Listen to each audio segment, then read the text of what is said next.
As a Grid customer, you can request access to Grid sources that are owned by other Grid customers through access tokens that can give you temporary or permanent access to new source feeds. You will work with those Grid source owners to request and get acceptance to use these access tokens. The token process has two steps. The first step is to signal your interest in the source, and the second step is the technical side of using a token to connect a source that someone else owns to a specific receiver that you control.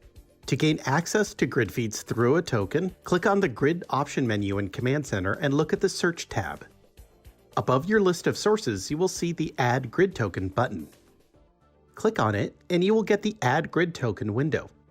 Enter in the token code and introduce yourself with clear identifying information so that the source owner will understand who you are and can confirm that you should have access. Next, select which of your receivers should have access to the Grid sources. Finally, click Send to formally request access to the feeds.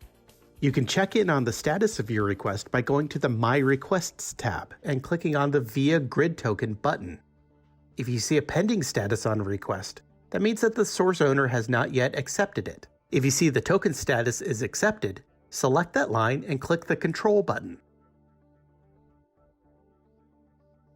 You can select the source feed directly in this window and click Take, or you can access it from any of the other views of your sources in Command Center.